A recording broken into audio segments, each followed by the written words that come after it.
Hello and a very warm welcome to Back of the Net. It's that time in our week again where we sit in the coach's corner, bringing you some content that we're really interested in, especially for aspiring coaches, those of you potentially coaching in the game already. And I'm really pleased that Dyer is joining me again this week. Ian, how are you keeping? I'm good, thanks. Charlotte, how are you doing this week? Yeah, I'm good. These weeks are kind of rattling off, aren't they, really? Going by very, very quickly, even in the absence of football. Certainly are. And Ian, I really enjoyed our conversation last week where we spoke about preparation and preparing a team for a match day. And there were lots of really interesting pointers that have led to this week's theme, where really wanting to grill you a little bit around creating a positive training environment.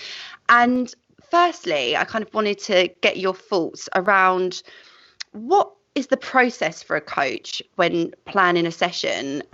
When does that process begin? What does it entail? Can you give us a little bit of insight? Yeah, I guess, as with everything within coaching, I guess it depends on the individual coach and the type of players they're working with. I think certainly from my own point of view, we obviously have kind of longer term plans and then obviously week to week plans. I think that probably would be the case with a lot of senior level football where certain things change on a week to week basis. So we're kind of reacting off of that in terms of the requirements of that specific week. I guess probably in youth football and academy football, there's probably more longer term plans and you stay on a certain plan over the course of the season to hit different criteria. In terms of what the players need to know and what the players need to learn over probably more of a prolonged period of time. So I guess it does change probably coach to coach and team to team. I guess some of the considerations with my own coaching is obviously taking into consideration things like the opposition.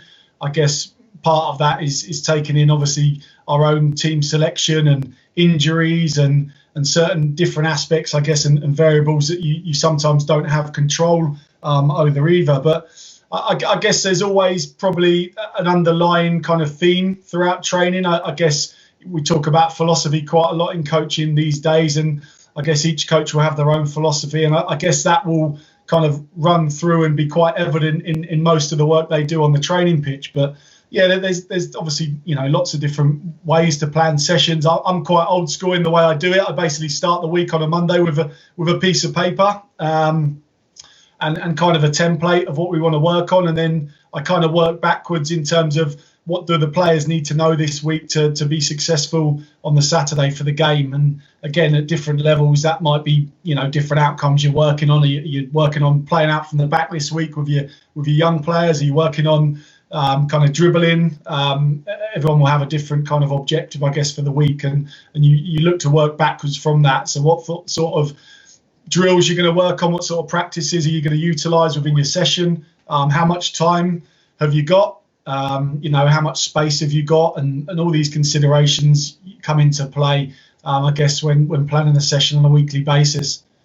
And I think what's really eye-opening for people like myself who only really watch the team whenever they're in a match day environment is the importance of that time that you do have with the players in the training ground. And what was really, again, very interesting from our conversation last week was how varied that can be. And the point that we spoke about in depth was controlling the controllables. And if you were to give any tips for those coaching or with aspirations to coach in senior men's football specifically, what free tips would you give them when it comes to planning a session?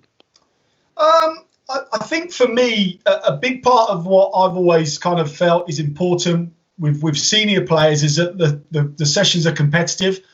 I think, competition forms such a big part of what I do as a coach in terms of, every practice that we put on with our players. We try and find how to make that, practice or that session as competitive as we can, either in a point scoring system, the way we set up the teams in terms of maybe, stacking them so they're a little bit more even in terms of personnel and individuals going up against each other. I think, and I know we're probably coming on to it later, that the enjoyment's a massive part of it. That's a real key consideration for me. And for me, that's whether you're working with kind of 5 and 6 year olds right the way through to senior players. I think competition and enjoyment kind of go hand in hand. And one of the things I've certainly noticed at senior level is if it's competitive and the sessions are competitive and the players are kind of going up against each other and there's something on it, you're going to get a lot more out of them. And also it's going to be a lot more realistic to the real game in terms of the tempo that you train at. So I think competition is a big part of it. Another thing that I've probably learned in terms of planning sessions is to be adaptable, and it's a word we've talked about in the last couple of weeks. Sometimes there are things that are out of your control in terms of the numbers that you have. So, for example, with us, we have loan players. Now, loan players aren't permitted to come on certain nights to train. So that obviously kind of adapts the numbers you have on that night. You could have a player that's picked up an injury on a Saturday that won't be available to train on the Tuesday night. So all these kind of things come into play. And I think it's important when planning a session, as much as you can plan for the numbers you think you have, if you get there and that changes, it's really important to be kind of adaptable, but to have given that a little bit of thought going into it. And then I guess probably the final thing when planning for it is to put two things at the centre of everything you do. So firstly is probably the players' needs. What do they need from that session? What do they need from kind of the training that week? And I guess the second thing, which ties in a little bit with that at our level, is the philosophy. So Liverpool's probably a good example of that. I read something really interesting the other day.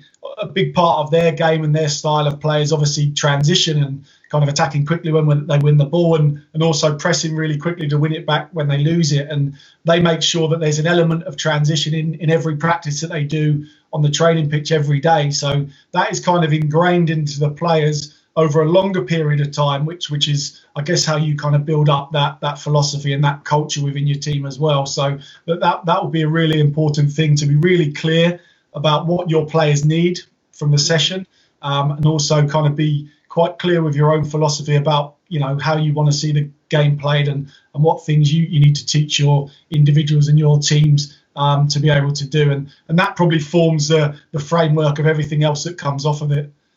Seems like some really key themes emerging there around competition, adaptability, fun, and player considerations. But you touched on something there around the word philosophy. And of course, here at Back of the Net, we are kind of an online conversation. It's very much an open dialogue. If you've got any questions that you want to put to Ian, of course, you can send them through to us. And we've had one actually come through asking around that topic of philosophy and how you go about putting your own personal coaching philosophy into the sessions, and how you impregnate that into the training ground and the culture that you're building.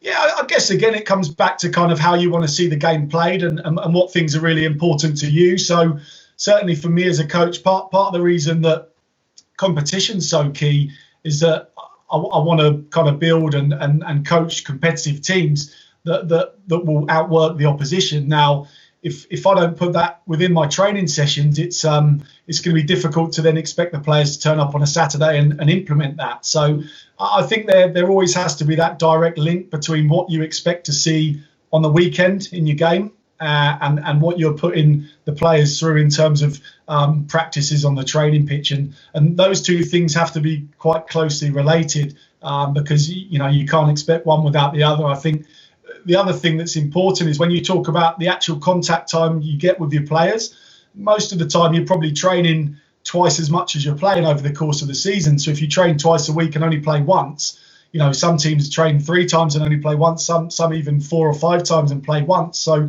the amount of time you're on the training pitch compared to the amount of time you are playing games is far greater in a lot of cases. So it's really important to have a kind of clear message with the things you're doing. And, you develop that over time as a coach. I guess coaches will have kind of favourite sessions that they go to, which kind of best gets across their own philosophy and methods. And, every coach is different in that respect as well. But I guess, the sessions you put on, the feedback you give to the players and your own behaviours as a coach kind of all tie into that overall philosophy in terms of how you want to see your team play. And do you, I think you might have covered it partly there, do you try and cover in training those game-like scenarios so that as much repetition as possible is therefore useful when it comes to that Saturday or when it comes to that Tuesday evening? Yeah, I think so. I think it's, certainly for younger players, most kind of academy teams and youth teams, I would imagine, will have an objective come game day. So again, these are normally part of a longer term plan. So, it might be that your objective at the weekend is to get as many crosses in as you can and really focus on your kind of wide play. It might be that you're going to coach your team to play from the back, and that's one of the objectives for the weekend. And I guess that has to tie into what you're doing on the training pitch that week. Again, it's kind of throwing the kids in without any kind of previous practice is difficult, and I'm sure your expectations will be for them to kind of deliver on a match day. But if you haven't kind of covered those topics during the week in as much detail in the best way you can to get your kind of points across, then it's going to be more difficult for them. And ultimately, like we've talked about before, at senior level, it's you basically your week revolves around what can we do to win at the weekend, and again you will have a specific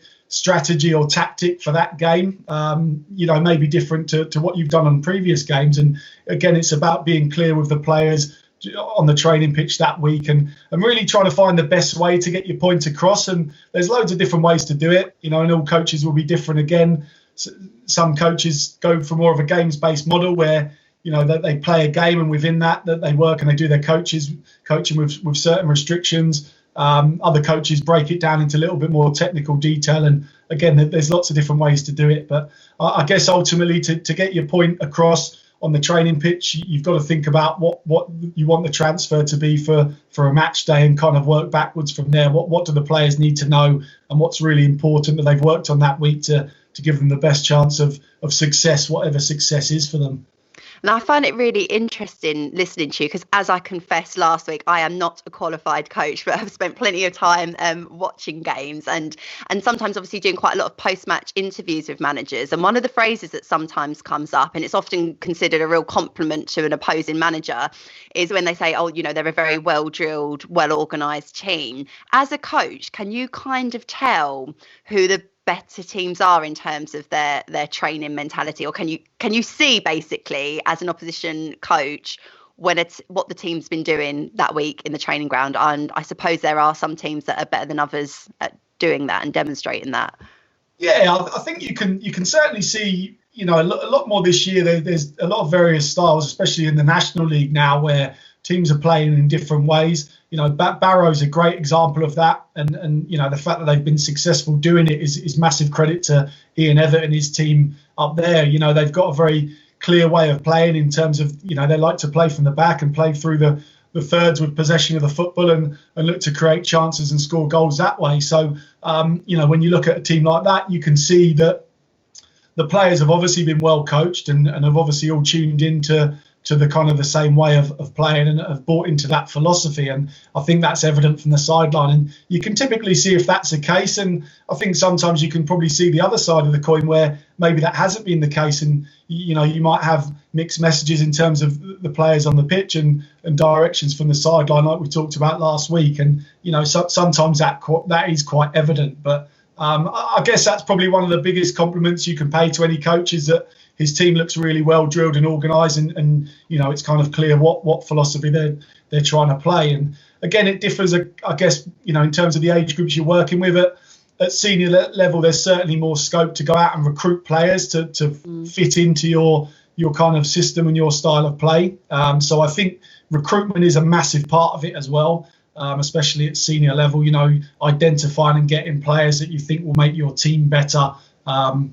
But also, the training side of it plays such a big part. And, if you look at youth football where, I wouldn't imagine many grassroots teams, maybe some do, recruit players. I'm sure it goes on. I bet there is, yeah. I bet there is too. But, the onus is probably more so on the coach kind of training and developing those players week by week on the training ground. So, you could argue that's probably a tougher job, because you kind of get what you're given in terms of players, and it's up to you as a coach to find the right way to develop them as individuals. So there's lots of different aspects of it, and it's it's certainly quite complex as well. But yeah, I think that's a real big compliment when an opposing manager or coach kind of comes and gives you a pat on the back about the way you've either organised or kind of trained your team on a week-to-week basis. Certainly so. And this conversation is sparking a lot of questions. So people, please, who are tuned in, keep them coming in. We've had another one come in about decision making. And I suppose as a coach, you work on your team and you work with individuals around certain skills. And one of the hardest, I imagine, to coach into a player is the ability to make good decisions. How do you work in your training time and your sessions to help players make better decisions when it comes to match day? I guess there's probably different ways. The main way you can develop, I guess, decision makers is to put them in environments where they need to make decisions. And it sounds quite simple saying it, but obviously in practice it's a lot more difficult. And a lot of it comes down to session design, how you set up your session. I think if there's only ever one outcome in a session that you set up, then it's pretty obvious the decision the player is going to make because there's only one option available to them. So I guess it's about setting up kind of practices and sessions where players are put in different environments where there's different options for them to make, and delivering one of these options is either going to result in kind of failure or success in a lot of occasions, and that's a great way of getting players to kind of develop their decision making. And obviously some of it has to kind of be prompted by the coach as well, and you might probe with little questions just to kind of help develop them on their way as well. But certainly decision making is one that in youth and academy football now is kind of right up there on the pecking order in terms of the New England DNA. They want to make develop players that are creative, that have got kind of these really high level of decision making capabilities, and it comes down to the sort of training environment and the training practices that you do to kind of develop those skills and give them as many different options on the ball. And for anyone tuning in that perhaps doesn't know about the England DNA, it's a document, isn't it, that the FA has created around a sort of philosophy for the England teams at all levels, abilities and genders and everything, isn't it? Can you just tell us a little bit more about that quickly for anyone that might not be aware what that is? Yeah, so it's obviously, something that's developed over the last few years, and I think it's been a real positive in terms of probably streamlining a little bit, especially on the coaching side of it, kind of how coaches coach players, to get them to the level and get them to the kind of standard that we require for them to go on and obviously at the top level be successful in World Cups and European Championships. But yeah, it's kind of broken down into age groups. So you've got kind of the foundation phase, which is obviously the younger players. Then you've got kind of the youth development phase, which is the middle kind of section, I guess, 12 to 16-year-olds, and then it goes from there. And yeah, I guess it's kind of in a nutshell the type of players that as a country we want to start to create and see playing for the national team. And also there's a lot of detail in there about kind of how you need to coach to kind of bring these traits out in players. So certainly things that have maybe been forgotten down the years or been kind of thrown at the FA in terms of things they've been accused of not paying close enough attention to, things like creativity and players that are really good at staying on the ball in 1v1 situations are things that are kind of a massive kind of foundation of this work. So like I said, I think it's been a real positive, and it's given kind of coaches a blueprint of where to go and gain more ideas and an overall kind of understanding of the type of players we want to see developed in this country. I think it's really interesting as well as a football supporter when we watch England on the largest scale, and if we look at the kind of success of the elite footballers when it comes to Champions League finals, World Cups, Euros, FA Cup deciders and stuff like that, there is often instances of match defining results being made from decision making. So I guess it really is interesting that even the sort of most experienced players and well drilled and well trained players, it's still a part of the thing I guess you have to continuously develop. And we've had a follow-up question actually sort of around that premise of when you're a coach in senior men's football, more often or not you've probably got a mix of players of all ages. How do you incorporate younger players in your sessions with older players when the younger players maybe arguably need a little bit more time to make mistakes? How do you look after that dynamic so that it obviously benefits the whole team in the process? Yeah, I guess that's probably one of the challenges, isn't it? I mean, you take our example, at Woking, we've obviously worked with a lot of young players coming out of kind of EFL clubs that are coming either on loan or have been released and have kind of, looking to work their way back up the ladder. And it's about kind of tailoring your sessions to fit as many of the individuals as you can. But also you've got to remember within senior football, it is probably more so geared towards the team. I think that's probably the one big change that from kind of development or youth or academy football to senior men's football. In youth football, development football, you're kind of focusing on developing individuals, and you're using the team as kind of a vehicle to do that. I guess at senior level, it's all about improving your team, and you're using the individuals and deploying your individuals in various kind of positions and formations to make the team better. So it is quite a fine balance. I think if, of course, we've talked about before that the winning of the weekend is the most important thing, but I certainly feel over the course of a season, I wouldn't be doing my job right if I wasn't looking to kind of develop individuals, and especially their strengths, and really kind of tap in on what makes them the player they are, and trying to maintain and harness those strengths and those key skills. So it maybe we've got a winger who's really good at beating a fullback 1v1 and getting crosses in now. It's really important to continue to work on that and keep harnessing those strengths in sessions where we can. Obviously things like time constraints come into play, so you've got to balance.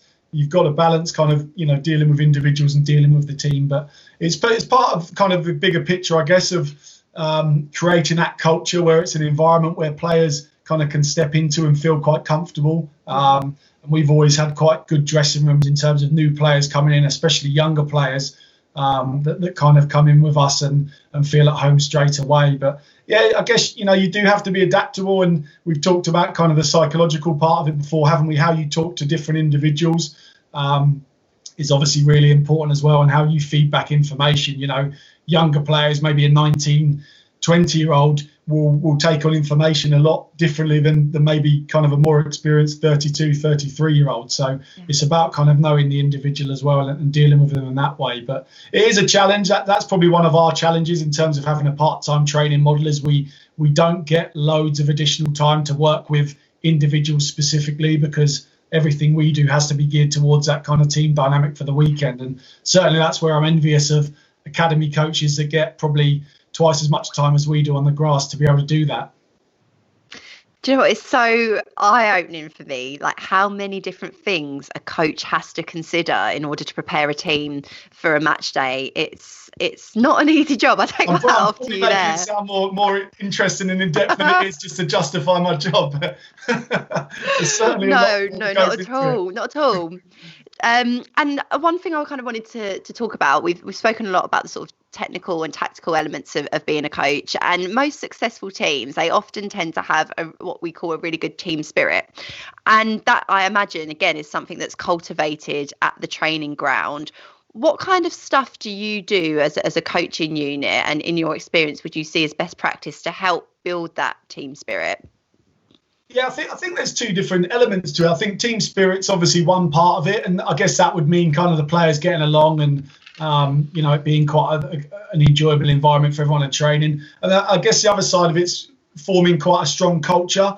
And sometimes the two things are different. I've certainly seen cases of teams where there's players in the dressing room that maybe don't get along, but the team's very successful. So I don't think it's ever kind of an exact science.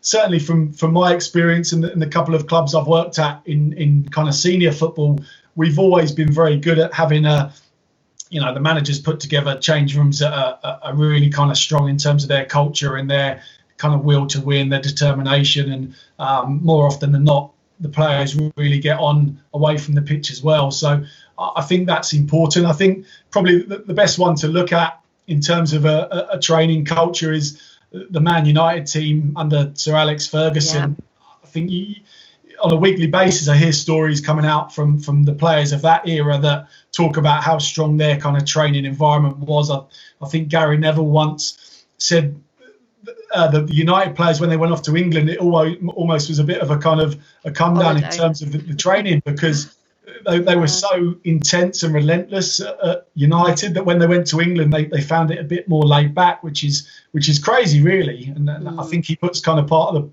the problem in the World Cups and everything else. Maybe they didn't achieve what they needed to because the culture wasn't quite right. And I saw Roy Keane actually last week, another good Roy Keane quote when he talked about the hardest opponents he ever had were during training. And again, it's crazy, but it probably just gives you a little insight to what their environment was like. And I think the key word is probably standards, and it's the standards that you set. You know, certainly the manager that I've worked with in terms of Douse has, always driven standards and always made sure that him and the players drive to keep standards really, really high. And I think that's probably the important thing, that your standards are always up there and you never let them dip below that. And I think if you can do that, high standards that becomes a habit, becomes a culture in my kind of experience. So I think doing it regularly and not just kind of saying it, actually kind of walking the walk is really, really important. And that's something that we can influence as coaches. But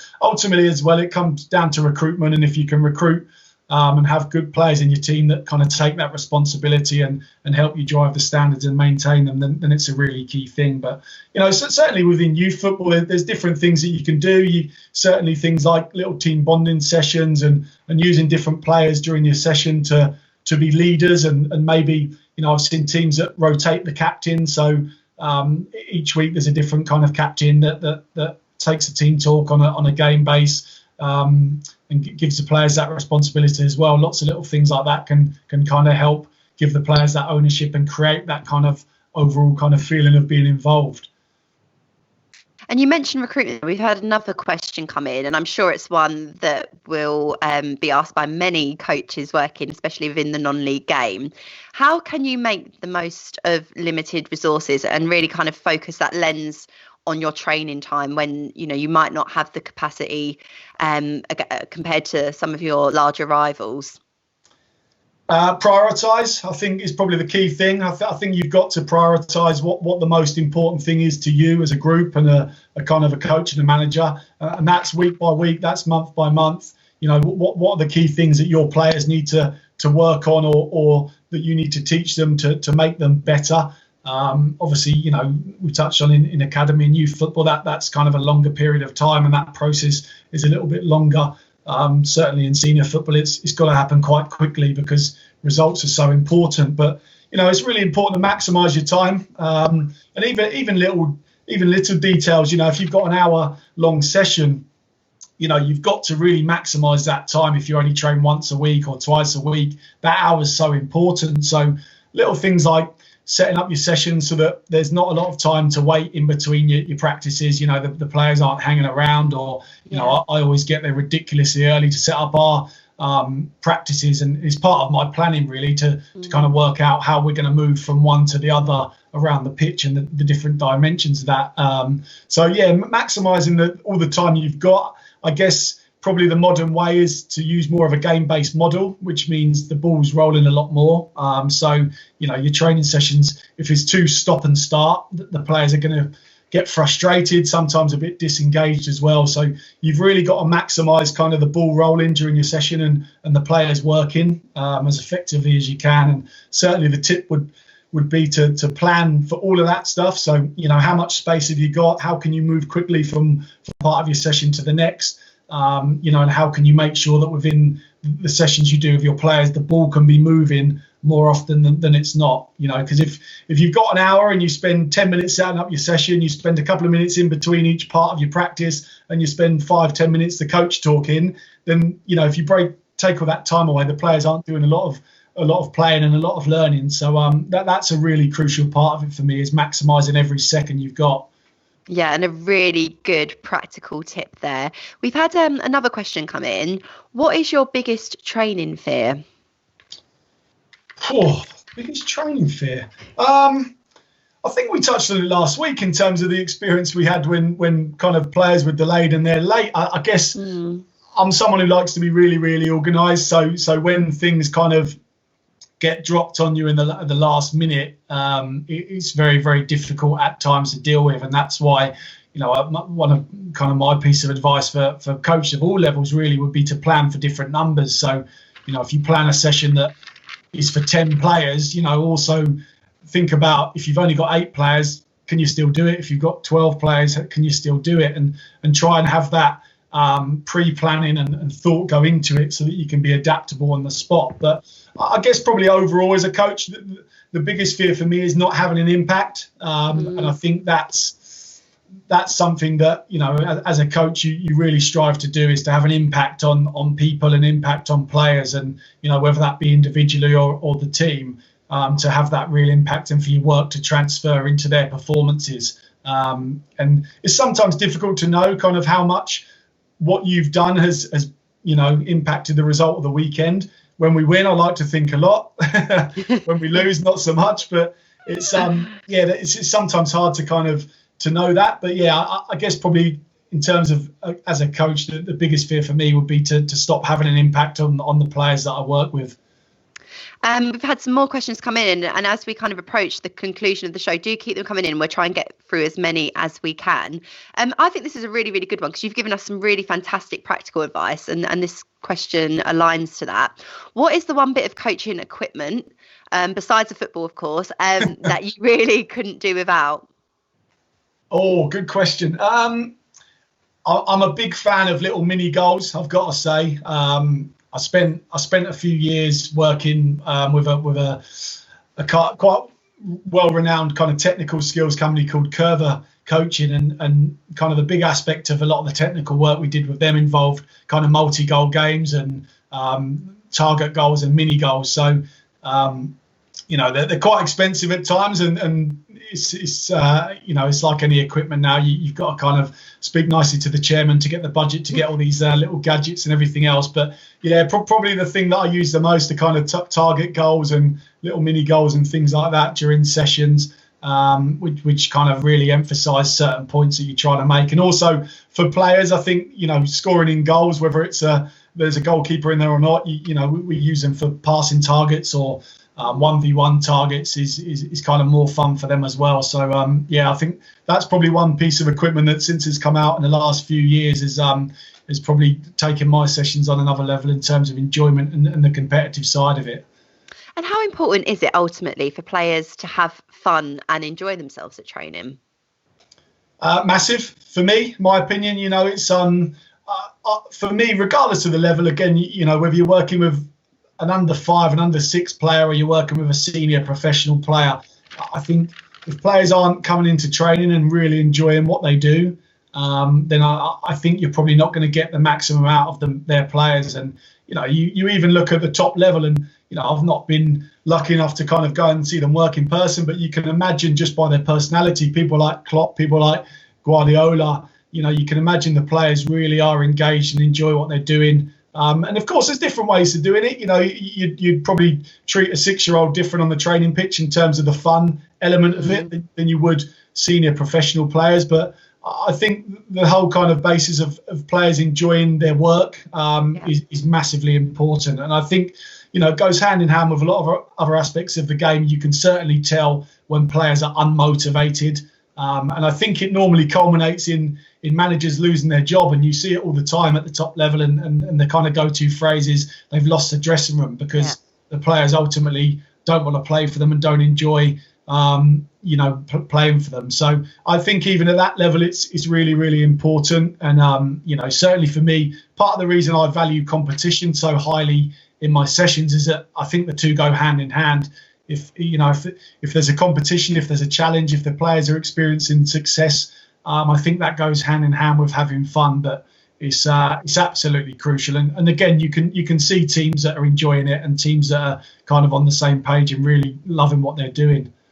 And that leads nicely to my next question, because obviously the football season is an incredibly long one. It can be quite arduous, and with every team practically, you're going to have some good spells and you're going to have some bad spells. Would you say that enabling that element of fun is quite important when a team is going through a bad spell to almost come out the other end? What tips would you give coaches to maximise the training ground environment when their team is on a poor run?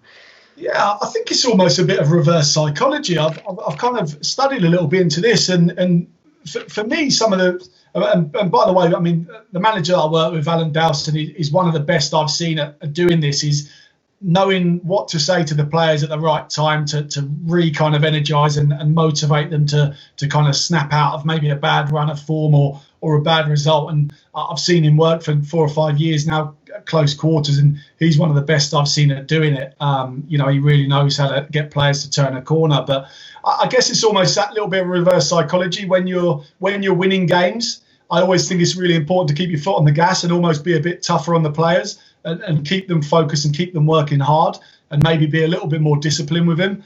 I almost think it's the other way if you're having a bit of a bad spell, because you can imagine, you talk about fun, if players are losing games, they're not really enjoying driving into the training ground and training at whatever level. So I think it's important to kind of set the tone with your own behaviour and your own personality. And if you're downbeat, the players are going to kind of sense that and be the same. So I think you've got to lead from the front, but it's sometimes important just to kind of take all the pressure off them, have a bit of a a laugh and a joke and some fun, and hopefully that will kind of take the pressure off and re-energize them to go again. But that in itself is probably one of the biggest skills in terms of management, I would say, is that man management side of it, and knowing what to kind of how to be with the players at any given time. But that's certainly difficult, because you've seen cases where teams lose one game and then they can't stop losing, and it's the same the other way. They win one game and they go on a great run. So keeping that momentum and keeping the group in the right mindset is a really key aspect of it, I guess. Yeah, it certainly is a key aspect. And I've got a final few handful of questions from people that have sent them in this evening. One person asks, when it comes to session planning, is it imperative to stick to the session that you've planned, or can you kind of veer off of it? I certainly think you need to veer off of it if something's not working. Planning, as much as planning is really, really important, because ultimately you plan a session and you've got to go and deliver that session. So I think it's important for the coach to have that. But ultimately, like we said right at the start of the show, you've got to put the players at the centre of everything you do. And sometimes, and I said philosophy as well, sometimes in youth football, your philosophy has to take a bit of a back seat, and the players have to kind of come first, and what they need has to come first. And like we talked about then, it's saying the right thing at the right time. It's also kind of picking a session at the right time. And you might get to a wet Monday night and have planned to work on this really kind of strategic session with all the kind of all the bells and whistles, working on different things, and ultimately the players might just want to play a game, and you've got to kind of adapt and get what you can out of it by doing that. So I don't think coaches should kind of shy away from adapting and sometimes just kind of tearing up the session plan, so to speak, and thinking about what's going to get the best out of the players that evening. And it's certainly not a bad thing. Certainly within youth football, I've coached at grassroots level when I first started, and still do sessions now. And sometimes you just got to sense the mood of the group, and again, that's kind of a skill that comes with experience. You've got to sense the mood of the group of players and adapt your kind of your methods to suit them. That is really useful, and I'm sure it's probably been players out though, because every time they're just wanting to play a game every week, so it's certainly not for senior players. There we go.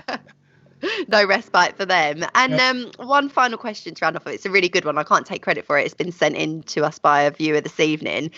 Can you remember how you felt when you took your very first senior training session? Yeah, I can. Yeah, I can remember the evening as well. It was, so basically a bit of a backstory. I first got into senior football. I was working for Hampton and Richmond as a reserve team manager. I took the job. Set up by our very own Pete Augustine, so I'd give him a little shout out as well, to be fair. He got me the job there, and it was basically as part of my A licence qualification. So I worked with a reserve team, and it was on a voluntary basis, but I got to kind of work with the players and do what I wanted in a certain respect, which was great for me. A couple of months into that season, the first team management changed, and Alan Dowson came in and kind of invited me to come in and do a session with the first team there during the transition. And I remember doing it. It was on the first team pitch at Hampton and Richmond. I'd thought about it probably for about a week before in terms of what I wanted to do. I was still probably at that stage where I wanted to put on a session that really wowed the players and made them kind of show myself to be a really, really good coach. And I wanted it to be high tempo, I wanted it to be fun, competitive, and all those things. And certainly went in. I was nervous, because I'd never really worked with senior level players. I'd worked in the academy system, and you're dealing with kids, that are younger for the most part. So a little bit of nerves as to how they'd kind of take me as a young coach coming in and trying to coach them and give them information. Obviously they'd had a change of management as well recently, so it's always a bit of a tense time around the club. But once you kind of get onto the grass, I guess all that goes away. And really enjoyed this session, and obviously it's been the start of a really good relationship, working with Douse and his team there. So certainly quite daunting, and I've read stories of other people that have done the same, kind of stepped out of academy football into senior football. And I guess the one thing that everyone always says is you just want the players to respect you, and I guess you get respect by doing your job well. So that's kind of always what I've tried to do from then on.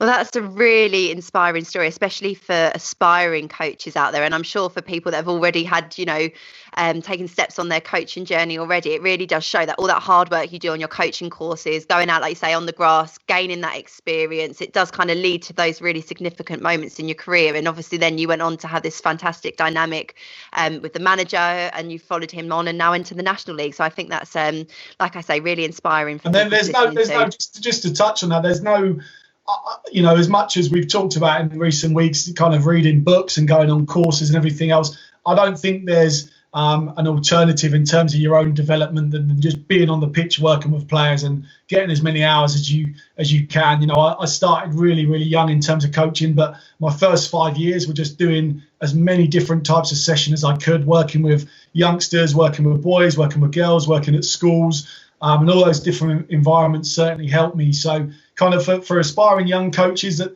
it's kind of that trap. You always want to kind of get to the next level as quick as you can.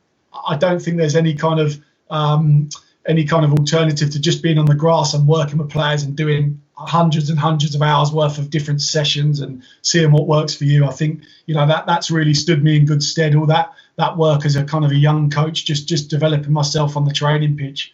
And I think as well, that's a really important note to end on for Coach's Corner this week, is that the success and becoming a successful coach, becoming a successful manager, it doesn't just happen overnight. It does require a monumental amount of hard work and dedication. And I think you've really highlighted in your answers throughout Coach's Corner. It's been really fascinating to listen to you, and I'm sure anyone tuning in has found it really valuable as well. So thank you very much for joining me again for a consecutive week. I hope you keep well, and I'm sure we'll be joining you again for Coach's Corner very soon. And for everyone tuning in today, make sure you do not miss Friday's show. Our very own Frank Wilson has some very, very special guest lines up for the latest episode of Your Journey. His guests include, no less, Oldham Athletics Giles Coke, ex-international footballer Clinton Morrison, and his very own assistant and ex-pro as well, Barry Hales. And I'm sure it's going to be a really fantastic show. Plenty of banter flying around us alongside all the good stories. So make sure you subscribe to Back of the Net and connect on our social media channels too. It's fantastic when we receive your messages and your questions. So if you have any for those guests on Friday night's show, make sure you share them with us. Until next time, take care and see you again very soon.